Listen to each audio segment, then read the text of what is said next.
can't believe we made it. Son, we just crossed the street. Stop it now, I mean it. Here's Johnny. Well, sometimes that is better. You fly back to school now, little Stoney. Fly. Hello there, my name is Kyle Renee, and this is the Musing of the Macabre podcast. I want to thank you for tuning in today for our premiere podcast, and I want to kind of use this as an opportunity to both introduce the podcast myself and to begin the dissection. So this is not only going to be an introductory episode, it'll actually be an episode in which we do things. So first off, I kind of want to get into what I want to do during this podcast. The main idea behind it is to kind of take a look at horror of all different kinds of genres. I want to look at horror from movies, TV shows, games, books, and I want to be able to kind of dissect everything through there, go behind the scenes, go behind the cultural implications of everything, and I want to just have a nice broad idea of everything, as well, of course, as some synopsises as we go through everything. I kind of want this to be your one-stop shop for horror, so feel free to recommend any movies, games, books, anything like that we can go through and dissect on this once-a-week podcast. This week I wanted to start off with my beginning horror movie, the one that kind of sprung my horror boner, for lack of a better word. I wanted to begin kind of digging in deeper to one of the original horror movies that kind of sprung up all the remainder of the horror movies that you're going to see throughout the rest of the years. And I wanted to start off with the Texas Chainsaw Massacre. So the Texas Chainsaw Massacre, and we're going to be looking at the original movie. We're going to start off with just a quick synopsis of it, kind of where the origins came from, behind the scenes, and how they got what they did. I'm not going to look too much into the cultural causes or cultural changes that happened because of the Texas Chainsaw Massacre, because this is already going to be, it's intended to be quite the long podcast. So we're going to dive in, and we're going to start off with a brief, where did it come from? So a lot of horror movies are kind of based on truth, and I really want to dig into those reasonings and where they came from. And one individual that a lot of horror movies are based off of is Ed Gein. And Ed Gein is, you'll see a lot of different movie famous serial killers in his actions. He was around in the 1960s. Those were when he was really active, and he was known as the Butcher of Plainfield. So I know that really doesn't lean towards much other than Leatherface and his apron-wearing butchering self, but it's his actions that really opened the door for not only Leatherface and the Texas Chainsaw Massacre, but it also was a big influence, and he was a big influence on our favorite Buffalo Bill from Silence of the Lambs. It rubs the lotion on its skin. It does this whenever it's told. Which, of course, is one of my favorite horror pieces of literature, and the movie is amazing. So we'll absolutely go into that. But for right now, I want to talk about Ed Gein, and I will absolutely have a podcast entirely dedicated to this man because there's just so much to dive into with him. So Ed Gein was born into a family that had a really controlling mother. She input the idea that all women are practically the devil. And Ed kind of had this mentality that mama's always right, always gonna love mama, and he'd always battle with his brother about some of the things his mom said and did, which again I'll go into at a later podcast. But the relationship is a really big startup, especially if you think of the relationship between Leatherface and his family, and he basically does all of their bidding. He really doesn't question it. He does it all for the love of the family. The Saw is family. But the Saw is family. Ed Gein grew up. His mom passed away. He kept her room in perfect, pristine condition, but then he started killing. We know of 2 victims thus far that Ed Gein had actually killed himself, but he was also a serial grave robber. And through that, and I want to warn you now, that if you're a little squeamish about these kinds of things and just hearing about body parts and mutilation and things like that, if that gets you a little squeamish, I totally understand. I'm actually quite squeamish myself. This might not be the right podcast for you right now. Or it may be a gateway to kind of help you work around it. I'm not sure. That's how it helped me. But, so I'm not going to get too graphic, but we definitely are going to look into some more graphic things here. So, serial grave robbing. We're going to get back into that. Just know that you've been warned. So, what he would do is he would dig up freshly buried corpses. And these corpses were women, approximately around the same age as his mom. And back in the day, the word transvestite was used a lot more. And that is what Ed Gein was called, and that's what the idea of it was. I'm not sure how much truth lies in that. I'm not sure. I know for a fact that's not a word we use much anymore. It's not the nicest word. But I did want to take a peek at what he did and how those emotions were portrayed. So first off, and we're going to start with the most Leatherface of this section, is he would make masks out of the skin of his victims. So he would dig up the corpses, freshly buried, so they still kind of had that lifelike texture to them, and he would make them into masks. He would also make vests to give him the appearance of female breasts. He would give himself undergarments, belts made out of nipples. A lot of furniture was made out of bones. He had entire cutlery sets, so knives, forks, spoons. He had bowls made out of human skulls. And so you can see a lot of familiarity in between, or a tie-in in between the Texas Chainsaw Massacre and how they decorated their set and how the Sawyer family kind of behaved, and it ties into how Ed Gein was so far, as you can see all of the bone furniture, lamps made out of faces, and of course Leatherface's mask. I don't want to dive too far into everything, but I just wanted to give a nod to the guy who started off the most iconic skin-wearing person of the horror community. Sorry to Buffalo Bill, better luck next time.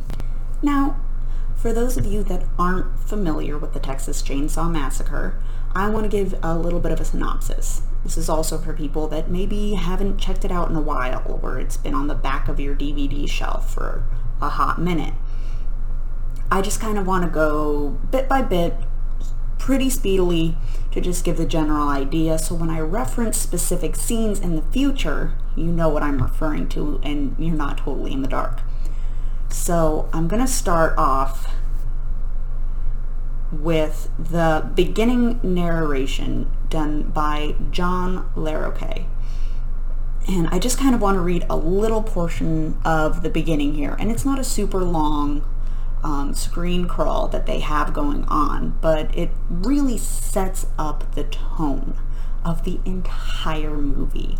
It leaves you kind of chilled, it leaves you prepared for anything. And especially at the end, and I'm going to spoil it if I keep going, but we've all read it, so not that much of a spoiler. So here I'm going to read just a titch of it. The film which you are about to see is an account of the tragedy which befell a group of 5 youths. Yada, yada, yada, moving through it. They could not have expected, nor would they have wished to see as much of the mad and macabre as they were to see that day. For them, an idyllic summer afternoon drive became a nightmare. Now, just reading through that intensity and the voice he uses is much better and spookier and more intense than I could ever possibly read it as. I'll put a sample of it in here for you. But imagine you were in the early 70s, you were going to watch this film, and nothing had really been done like this before. Sure, we had some spooky movies out, but nothing that set it up as mad and macabre and as a nightmare. I want to continue on here, just at the very end of the speech. The events of that day were to lead to the discovery of one of the most bizarre crimes in the annals of American history, the Texas Chainsaw Massacre. Is this real? Did it really happen?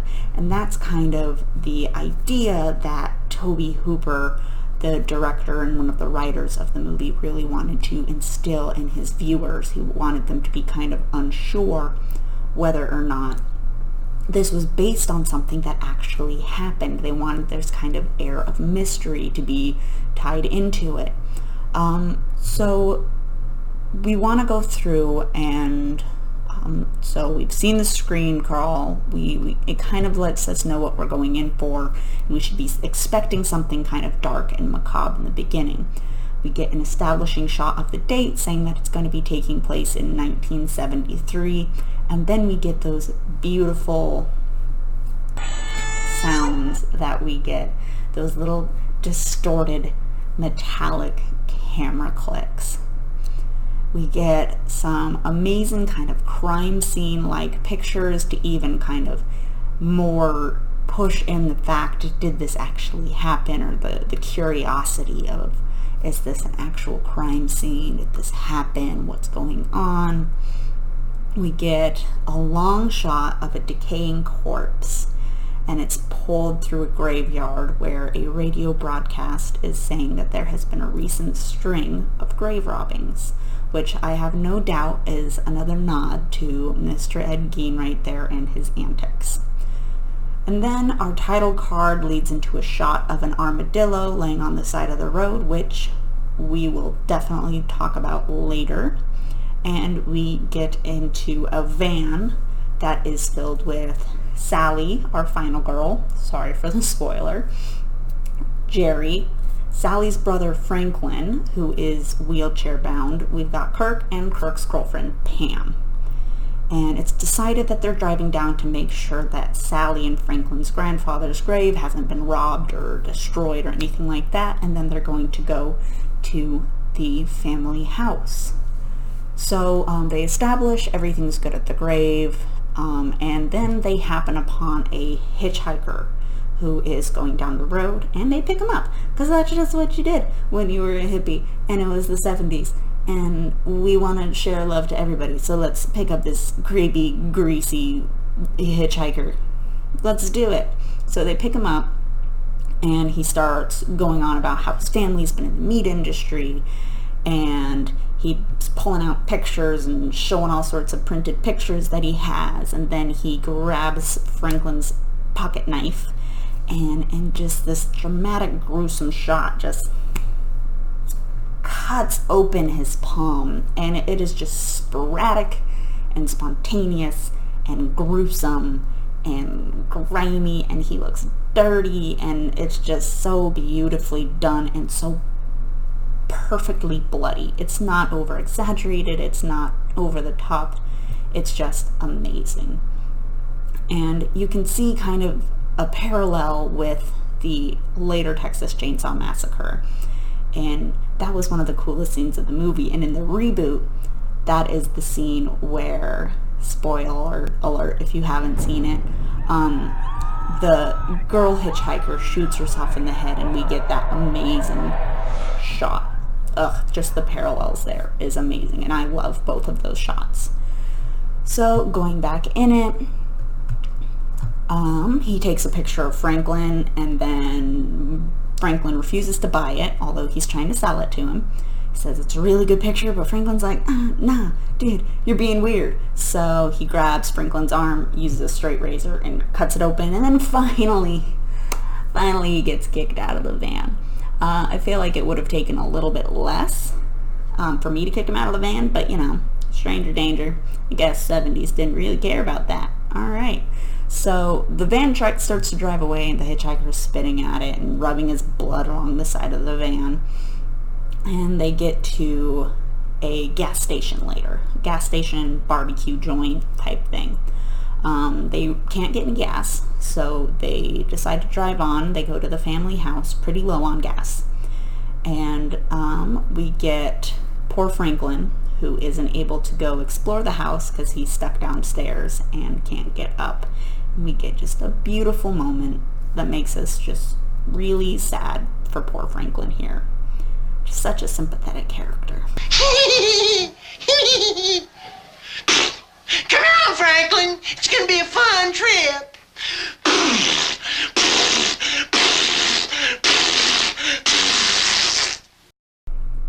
No, he's not. That was a joke. If I have any more fun today, I don't think I'm gonna be able to take it. Alright, so time goes on, yada yada. Kirk and Pam decide that they are going to go down this watering hole area, and they hear some noises that lead them to a farmhouse, and they figure, oh, well, maybe they have some gas that they can lend us or sell us or what have you. So they go in. Kirk starts to knock on the door. Pam, they're separated at this point. So Kirk's knocking on the door. No one answers. He goes in, because that's just what you do if no one's home. You go into their house. And then he's met by a big spooky Leatherface who smashes him with a hammer, and then a few more times, and then we get the door slam. Beautiful. So Pam is wondering what's taking so long and walks over to the house. We get another iconic shot underneath, kind of going up and panning over her and the house from underneath. And when she gets inside, we get really the first taste of the Sawyer furniture. We get some bone furniture, we get some decaying carcasses, we get muck all over the ground, we get kind of an idea how dirty and gross and grimy it is. And then we get more Leatherface, because he's like, what are you doing in my house? And so she tries to run out. He does that beautiful, he wraps her around the waist and just pulls her back into the house. And then we get one of my favorite scenes in the movie, the meat hook scene. So he lifts Pam up, slams her onto the meat hook, and then goes to take care of Kirk's body. That shot I will just rant about later and how they did it, but it is the most gruesome, gory thing without any blood. Beautifully done. They did an amazing job there. So we're going to cut back to the rest of the cast here as Jerry says he's going to go hunt down for Kirk and Pam. And bad news for Jerry, they're in a big spooky house. He lets himself in and finds a gigantic ice chest. What's in there? It's Pam. And she's kind of alive, so we get that assertive jump scare where she kind of lurches forward. Jerry falls back, surprise Leatherface, because apparently Jerry wasn't surprised enough, and neither were we. So he gets the murder on with Jerry, shoves Pam back in the icebox. We never see Pam again. So, you know, kind of an idea there. Leatherface goes and has this moment of sitting and pondering and kind of looking outside frantically, and then just sits and goes, like, where are these people coming from? And we go back to Pam and Franklin, and they decide that they kind of need to go off on their own, hunt for their friends, and see what's happening. So they do. They go off, and then boom, Franklin gets cut down by Leatherface in another amazing blood-spurty murder chainsaw time. Gets cut down in his chair, and Sally runs away. So we're back with Sally running, being chased by Leatherface. She somehow manages to get to the house. We get a couple scenes of her running around the house, finding some corpses, finding Grandma, you know, all the fun stuff. Leatherface chases her back out, and then she runs all the way back to the gas station from earlier and loses Leatherface. She runs inside, and who we know is the cook is super willing to help her out and says he's going to grab a few things, going to take care of her, get her all set. Comes back with a burlap sack and a broom. And at this point, Sally's a little, so she arms herself, but the cook overwhelms her, throws her in the sack, puts her in the car. They pick up the hitchhiker along the way, and they get to see what happened to their beautiful front door. Look what your brother did to that door! So, because of this, the cook hits Leatherface with a broom, Sally gets tied up and gagged, she gets put in a chair, and then the best dang killer, Grandpa, gets pulled downstairs by the boys and gets to sit at the head of the table. And at this point, he just looks so dead that it's kind of hard to believe that once Sally's finger gets cut open and he drinks a little of his all-liquid diet, he gets in his little happy dance mode. So he does his little fetus moves. Sally passes out and the dinner scene is began. Captors kind of mock and beg, and she says, I'll do whatever you want, just let me go, you don't have to hurt me. And all of them, the hitchhiker included, is saying, no, that's not how it's going to happen. This is what we do. So the hitchhiker decides that Grandpa should kill her, since he is the best killer there ever was. Hey, Grandpa! We're gonna let you have it! So Sally is brought over to Grandpa's little killing bucket, and they try to get Grandpa to kind of hit her with a hammer, and he really can't. And this is one of those dark comedic moments that we'll really get to explore more in the second movie. It's dark and it's horrible, and you're kind of finding yourself both mortified and chuckling a little at the fact that this Grandpa just cannot make the kill. And we've seen this big brute Leatherface who's able to lift people up and throw people onto meat hooks and to take out fully grown men, and he's trying to help Grandpa, and finally he's able to land a few hits, but we don't want him to because it's the final girl, and it's a whole, you're laughing, you're crying, you're emotional. It's just such an amazingly written and executed scene here.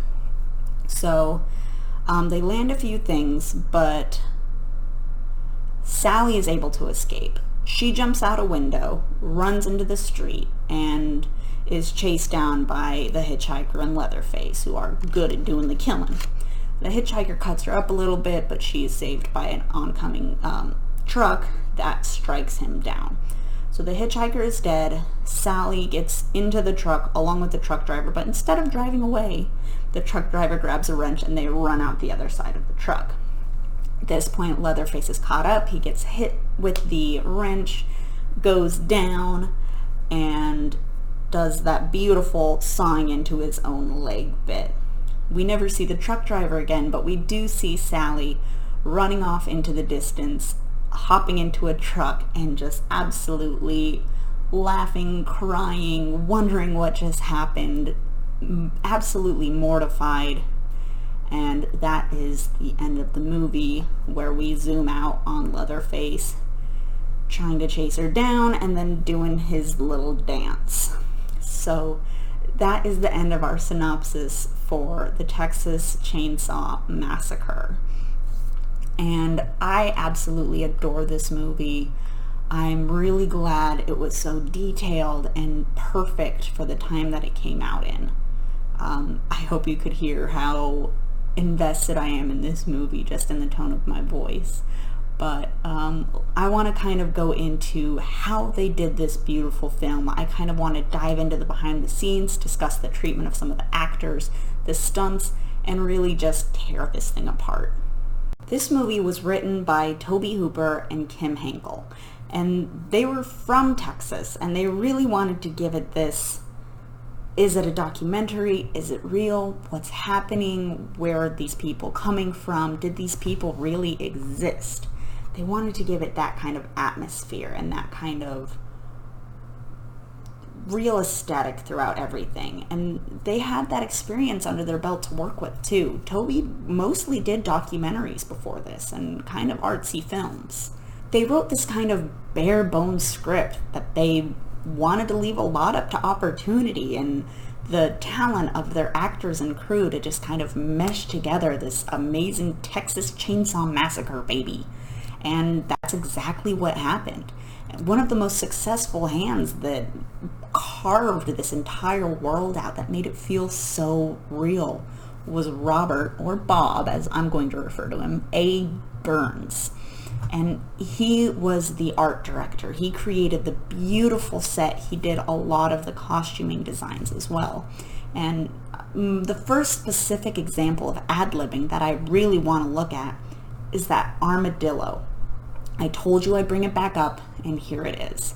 The armadillo was not originally in the script, or it was, but it didn't originally intend to be an armadillo. Script called for there to be a run-over dog in the road. It would show a shot of this run-over dead dog and come up to the van going by. When they were hunting for something and trying out different ways to get the shot, they wanted something authentic, and they came across a dead horse.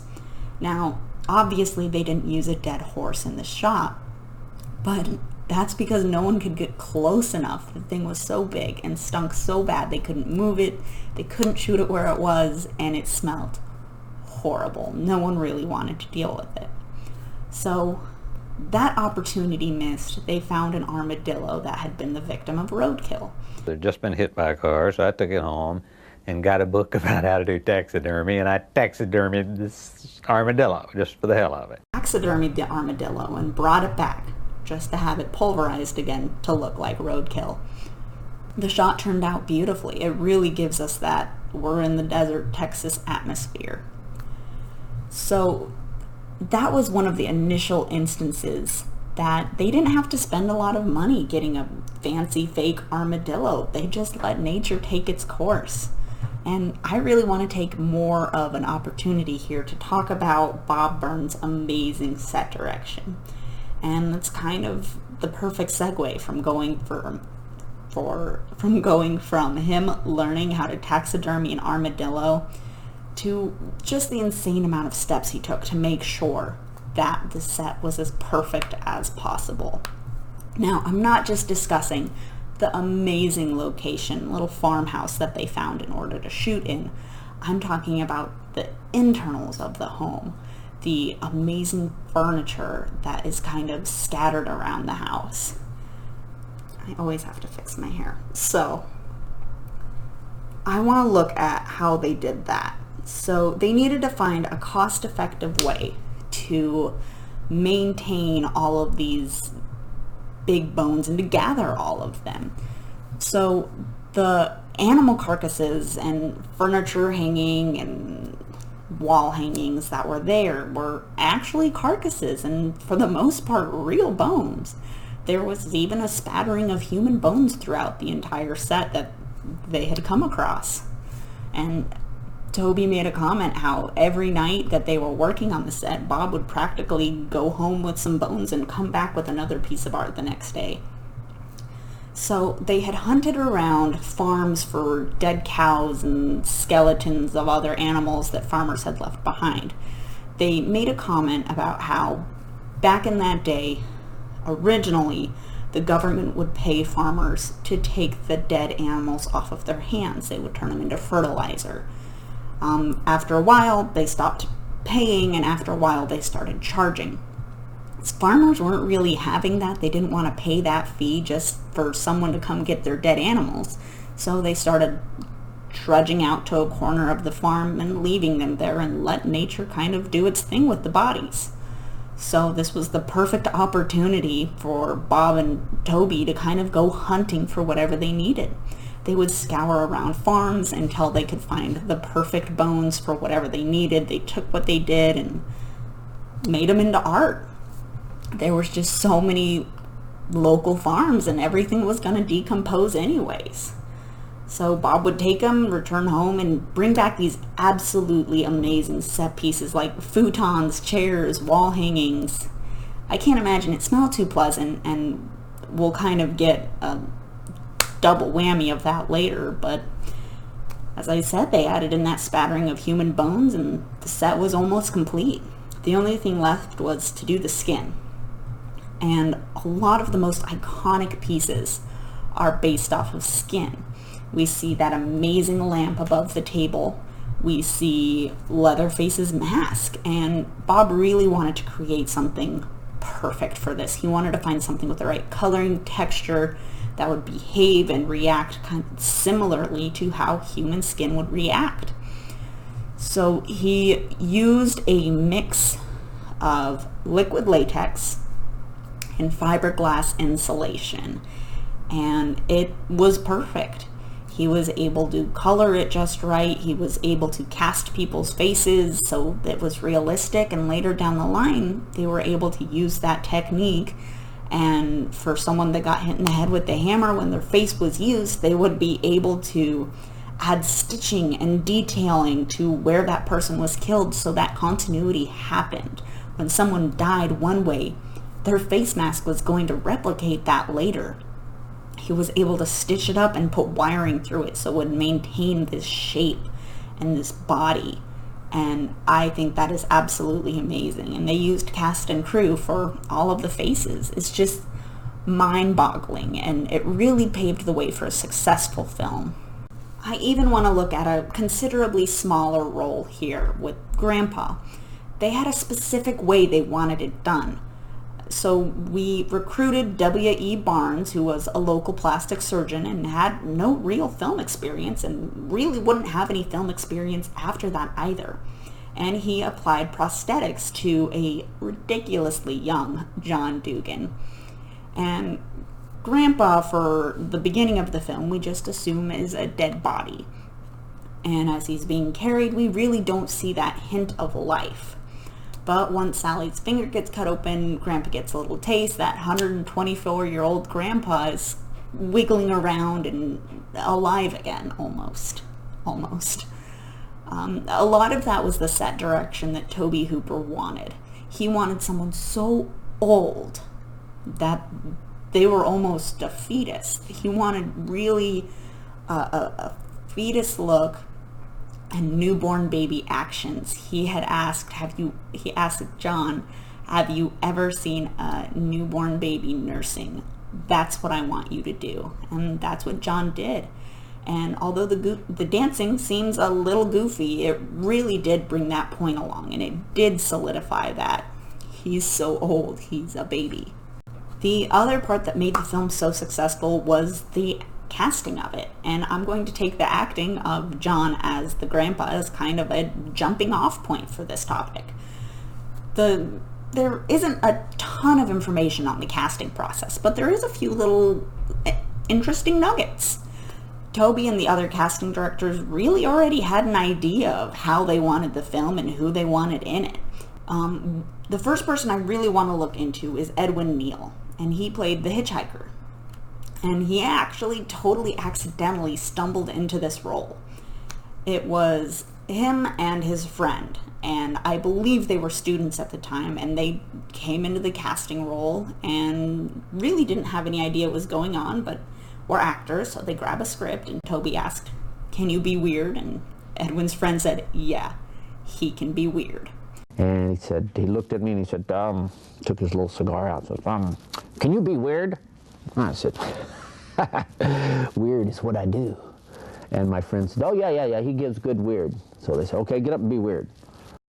Edwin got the part pretty much instantly and said he based his performance off of his nephew, who was diagnosed with paranoid schizophrenia. He made a very big point to say that his nephew wasn't violent.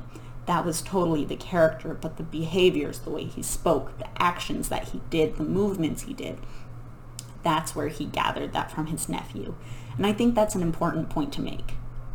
Just because someone has a mental disability doesn't make them violent. And I'm very glad Edwin brought that up whenever his interviewers asked that question. I've already gushed about how much I loved the scene of him slicing open his hand. But Edwin actually described a few takes that were ultimately cut from the movie that really showed his dedication. So in the end of the movie, Edwin, or the hitchhiker, I'm going to call him from now, gets hit by a truck. And at that point, he is dead on the ground, gets squished, or you can see a dummy get squished underneath the van. They filmed it in reverse for the actual hitting or the driving up portion of the truck accident, where you could see the hitchhiker standing, arms waving, and the truck would drive away, and they just play it in reverse. It works just as well. Dummy goes under the tires. But after that point, they had actually shot something. And remember, at this point, they had been torturing Sally so long. It was daylight, so they had to film in the daylight. Edwin had to have his face, because he's dead, on the pavement. And remember, it's Texas, and they actually filmed in the middle of summer, so July into August. So it was hot. Edwin claims he had to wait for a cloud to cross over the sun because it was going to affect the lighting for the shot. And his face was against pavement that was so hot he could hear his own skin cooking. Lying on the asphalt, I could hear in my ear, which was right next to the asphalt, right next to the skin, I could hear my own skin cooking. Which is insanity. That must have been so painful. And not only that, they had a rock. This was a really low budget film, and they didn't want to add any special prosthetics or anything that they didn't need to, especially for a shot they were ultimately going to cut out. So they took a rock and placed it underneath Edwin's jaw to give it that dislocated look. They really wanted that broken jaw look, so he sat there, boiling face, rock under his jaw, and he had our lovely makeup gal Dottie pouring blood into his mouth. So all the while on a windless day, waiting for a cloud to pass, face burning, rock, blood. That's some true dedication. We go through a little further and we find a scene of the cook beating him with a broomstick. Well, I suppose in the order of the movie, this comes before he dies. Where you nap-haired idiot! Where are you been? I've been out on the road! So the cook is hitting him with this broomstick, and they actually used a real broomstick, which Marilyn, who plays Sally, is going to explain for us a little more later. But he was actually hitting Edwin with the broomstick too. At one point he said he could hear his skull cracking and the squishing of his head underneath it. He left the chute bleeding and bruised and battered. And he had stopped everything and said, "Toby, feel this, it hurts." To which Toby replied with smacking the broom on his hand, saying, "It doesn't hurt that bad," and handing it back. The shot continued, but all of the close-up shots, which were the only things that really required an actual broomstick to be used instead of a rubber prop broomstick, they were cut. So Edwin Neal had to suffer through a lot for scenes that were ultimately cut from the movie, but it really showed the dedication that these actors have. And I love the little stories and anecdotes that the actors have, and a lot of the remainder of today is actually going to be filled with them. And I'm actually going to be talking about the experience with the film and some of the stunts that they had to do. So, continuing on the topic of casting, and forgive me, I'm about to go on a lot of little tangents, so I'm going to try and keep it as organized as possible. We have to talk about Leatherface and the casting of Gunnar Hansen himself. Now, Gunnar is an Icelandic-born American actor who actually stands 6 feet 4 inches tall. So he's a big guy. And he actually wasn't the original person casted for the role. Gunnar actually was in contact with them, and they said, "We'll stay in contact with you." And one day, the guy that was playing Leatherface, or was originally casted to play him, didn't show up. And I'm not sure what he didn't show up for, whether it was a costume sizing or a read-through of the script or something. But they called Gunnar up and said, "Hey, the other guy's drunk in a motel somewhere. Do you want this part? And Gunnar said, I'll be there. He was there, and he made the iconic part of Leatherface. Although we didn't get to see him reprise the role in any of the movies because of financial differences that the filmmakers and Gunnar had, he created an amazing jumping point for the entire franchise and played the character beautifully. He really did a lot to study for the role, too. He actually went to one of his friend's farms in order to try and hunt down a squealing pig to get some of his noises right. And he actually went to the Austin State School, and this is a campus for adults with mental disabilities and developmental disabilities, and he walked around campus for a couple of days and pretended to be someone attending. He would copy their physical movements and the sounds that they would make and try and make it as realistic as possible in his performance. And it really shows. In the film, you really don't see Leatherface speak, and a lot of it is through his actions, especially when you see him up close in the scene where he's just killed, I believe it's Pam. He's put her up on the meat hook. Or maybe it's Jerry. It's Jerry. So you see him kill Jerry, and he goes and plops down and sits by that window, and you see him running his tongue over his teeth, you see him fidgeting, you see him nervous. You also see him later, being abused by his siblings, and the way he reacted is all of these things that he learned from the Austin State School. So I really appreciate all of the actors taking the time to learn more about their roles and really taking it into heart and making it their own. So another thing I wanted to talk about is the costuming for Gunnar himself. So he only really has a couple of outfits through the movies. I know some of the other actors and actresses only had one outfit the entire movie, and Gunnar has a change, or Leatherface has a change of a couple. But the difference here is Leatherface only had one of each. They couldn't change my clothes. We had only one set of clothes for me.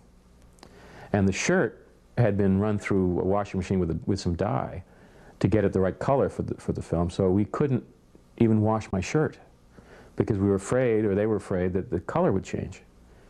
And we couldn't have the suit dry cleaned because they were afraid that if the dry cleaner lost it or anything happened to it, we would never be able to replace it and get it to match. So I had to wear the same clothes throughout the entire shoot, and that including the shirt.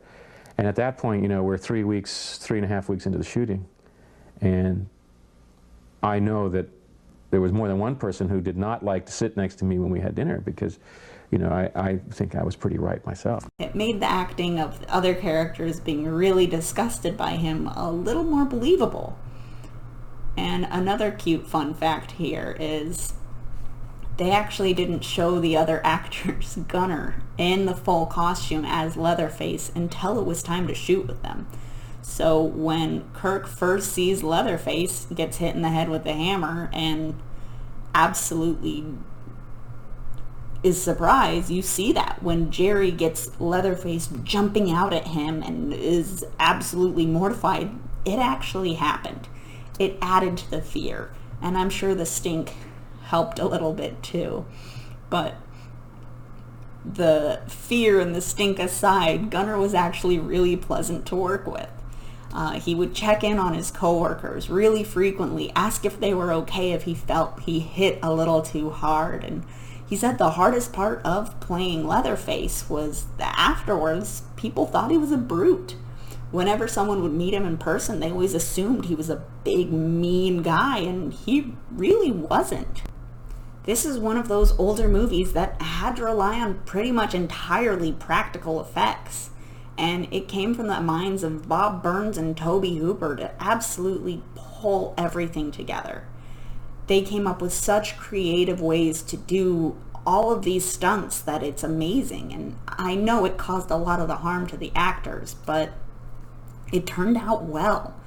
And I'm glad we have some more safety regulations in place now. Everything turned out beautifully though, and I couldn't be more happy with the dedication everyone put in to getting these things done. So I want to talk about, since we were just speaking about Gunnar, I want to talk about that last scene we see, where Leatherface is hit with the wrench, falls down, and saws into his own leg.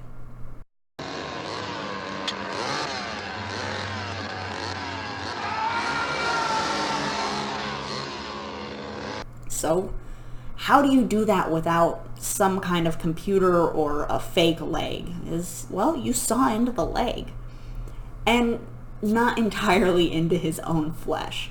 What they did was they put a thin metal sheet, and mind you, it had to be thin, because if it was super thick, it would look kind of chunky on top of all the other stuff they had to add.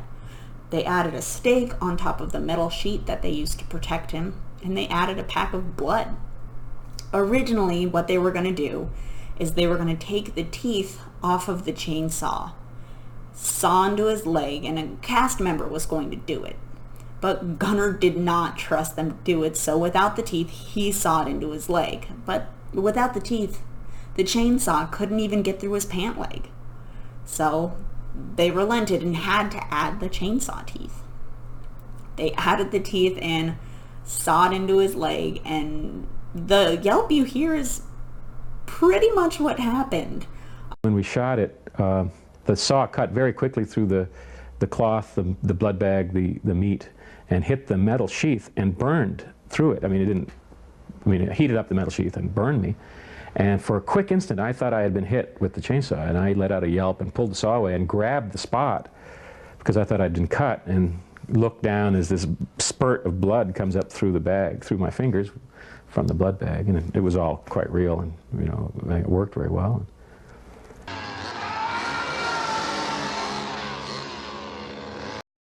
I found that to be super interesting, and not the only scene that could go wrong when you're using an actual chainsaw through the filming process. Yes, they did take out the teeth a lot, but a lot can happen regardless if there's teeth or not.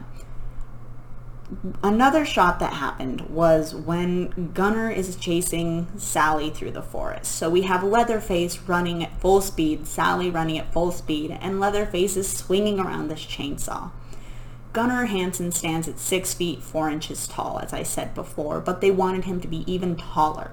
So they paired him up with some big heeled boots, but they really didn't have any grip to them. So as he was running around in the forest chasing Sally with that chainsaw, he slipped, saw the chainsaw go directly over his head, and that could have ended so horribly. They had to make alterations at that point, but didn't know what to do, and the best they could come up with is how Gunnar ran.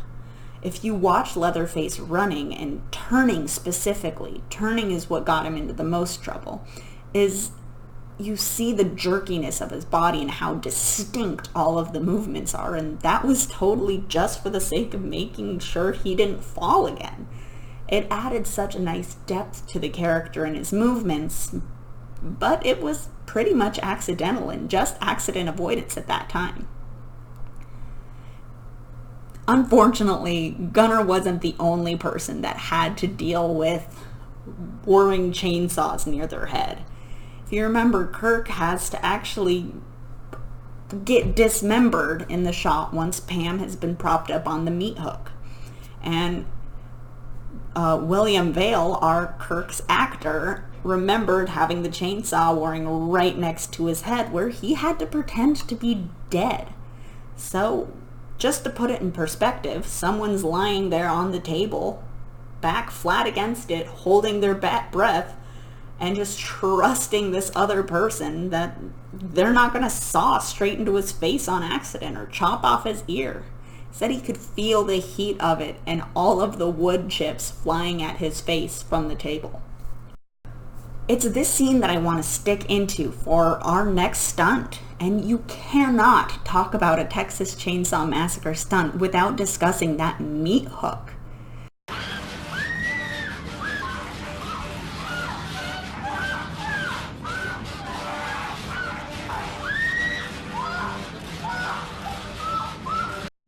Leatherface is walking up, pulls Pam up, and slams her down on the meat hook, and that's all there is to it. we see an amazing performance from Terry McMinn, who is Pam's actress, and her scream is what absolutely sells it. The stunt itself, though, it's nothing to sneeze at. Remember, Pam was wearing a totally backless shirt at the time, and so they needed something that was really going to be hidden in the shots, just in case they wanted to get a right shot. So what they did is they would take the shot of Leatherface lifting her up, pause. They would put on a harness pair of nylons on that had a hook attached to the end, and that hook would go onto the meat hook. And of course, Toby wanted it to be authentic, so when they shot the meat hook, it needed to be a meat hook. But when Leatherface lifted her up and they paused, they would turn it around. So the pointy end, thankfully, would be away from Terry's back. Leatherface would lift her up a little more than necessary so that hook would get caught on the wire that was attached to her back. And when he dropped her, she actually caught on the hook through that wire. And it turned out beautifully. No damage done to Terry whatsoever. Her screams really sold it. Originally, Toby wanted to have that be an absolutely gory, bloody mess of a scene, and remember, they were shooting for a PG rating on this thing. But thankfully, Bob talked him out of it, and we got the amazing scene that we got today. The entire cast and crew got involved to make sure that these stunts looked as perfect as possible. The next death I want to talk about is Franklin's death, which, if you remember, is in the forest while he's sitting in his wheelchair. They're going through it and he gets just surprise mowed down by Leatherface. For this stunt, they wanted blood spurts, which you can see in the film. A little bit of blood spurting up whenever he revs his chainsaw through Franklin's body. They did this and didn't want to get the chainsaw close enough to actually hurt Paul Partain. So what they would do is they had Toby Hooper on one side, Dottie Pearl, who was their makeup effects gal, and Paul Partain in his chair, and they would all take mouthfuls of fake blood and spit it whenever the chainsaw would come down to give it that illusion of splurting blood. And they did it again and again and again until... And we just kept doing it until we were all out of spit. I can speak so much praise for this movie. Its ingenuity and how amazing everything was done. The dedication of the actors amazes me to no end. But some things need to be discussed, and that's really the treatment of our final girl here, who is played by Marilyn Burns. She was battered and beaten throughout this process, and according to John Dugan, it was a constant fight between the writers to try and find a way to rip her top off during the filming process. So it was a bit of a struggle for her, and she speaks nothing but highly of the amazing film that came out of it. She's such a good trooper, and I want to look at exactly what she had to go through to create this amazing movie just so it's not unsaid. One shot where I'm in the chair with the arms, and they needed a gag, and they said, somebody get a rag or something. So somebody found something on the floor somewhere and got this gross, filthy rag that had been gosh knows where. And that looks good. Oh, put it in her mouth. This is a gritty, nasty, disgusting that we're going to have to use again and again. No one thought about getting a clean one. Now, Jim Sydow, who plays our beloved cook, spoke out about how thoroughly uncomfortable he had to be while he was absolutely beating the shit out of her practically. Toby Hooper wanted it to be really authentic when he hit her with the broomsticks and when she was beaten and abused by the boys in the dinner scene. So that's what they had to do. Take after take, it's getting later and later. Finally we did it so much and Marilyn was getting beaten up a little bit. She told me, said, Jim, come on, let's get it over with.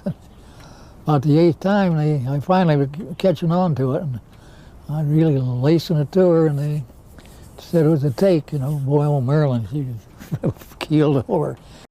She would leave the shoots practically unconscious from how much abuse she had to take for that.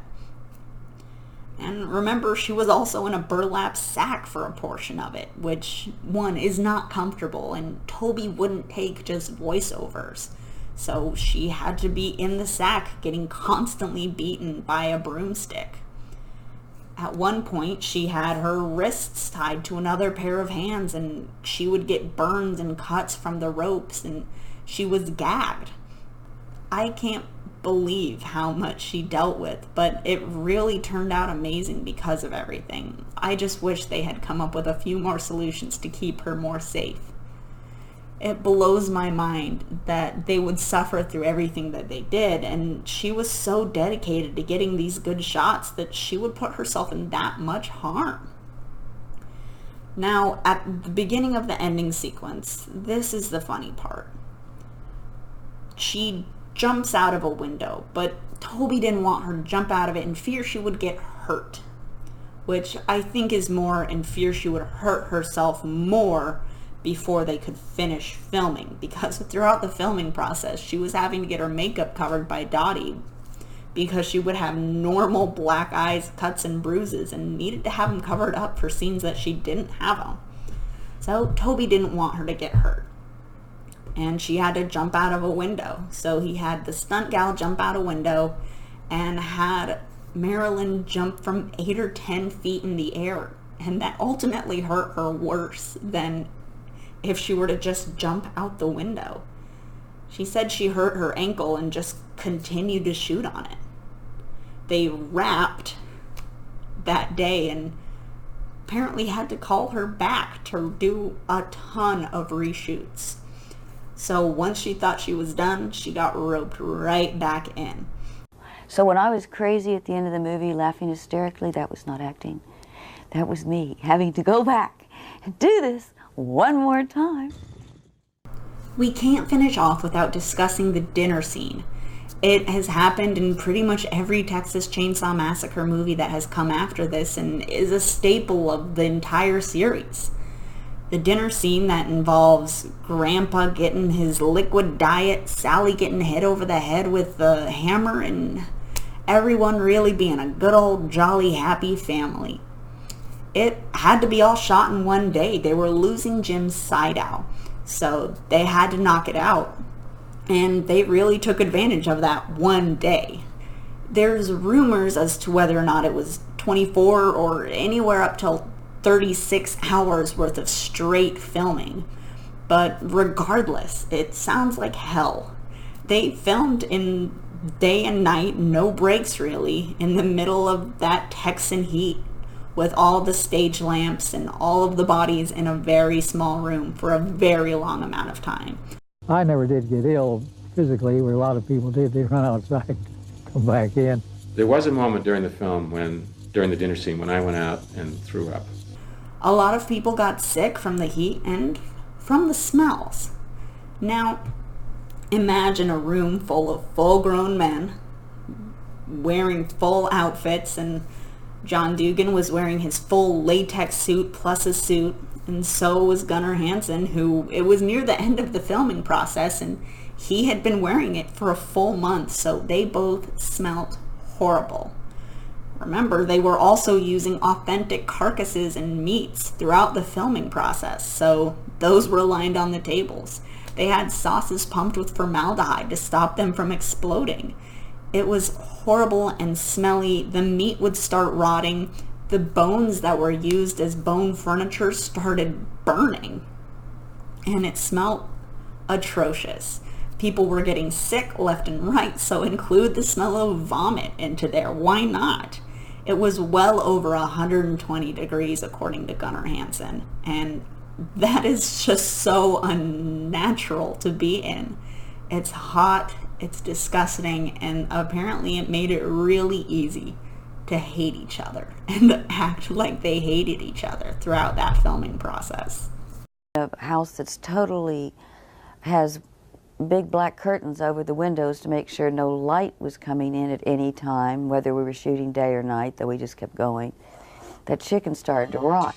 We were shooting this in Texas in the summer. It was 95, 100, 105 degrees every day. And the dinner scene, though it takes place at night, was shot during the day. So we covered up all the windows, or they covered up the windows, and then we had all this light in there. So that room was probably 120 degrees. I mean, I think that's a conservative estimate of the temperature in that dining room. So that was the filming of the Texas Chainsaw Massacre and a few tidbits of stories along the way. The movie was a clusterfuck from beginning to end of blood, sweat, tears, and absolute dedication from all of the actors, cast, and crew members involved. And it really paved the way for genres of horror to come after it.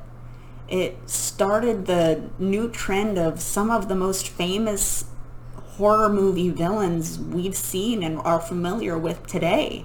And that documentary style, this actually happened type movie is going to be used repeatedly throughout the next few years. And it's still being done today, actually. It was one of the most iconic movies, and it just took the world by storm. Unfortunately, a lot of that money went to the distribution company, Bryanston, who was mafia ran and really the only way they could get the film distributed. A lot of other people wouldn't take it, and it wouldn't get that R rating until they cut it down a bunch. Bryanston stole a lot from the cast and crew of Texas Chainsaw Massacre, but eventually, after some legal things, they were able to wrap some things up and get a little bit of money. That first check that they all got, accumulatively, only was for about $5,700. Imagine that for the Texas Chainsaw Massacre. It's unbelievable, but I'm glad they got some sort of compensation later in the years. So, this was the first podcast, and hopefully a lot more to come after it. Sorry that the sound quality and visual quality isn't the best, but we're going to try our best and trudge along through these first few until we find a way to really start amping everything up. I want to thank you so much, and leave some comments, leave some suggestions, and tell me how we did. Tell me what you liked, what you didn't like, and leave your opinion about the Texas Chainsaw Massacre. Did you learn anything today? Did you have something to add that maybe I missed? I'd love to hear from you guys. Again, my name is Kyle Renee. Have a wonderful day, and keep it creepy. Fly back to school now, little Stotty.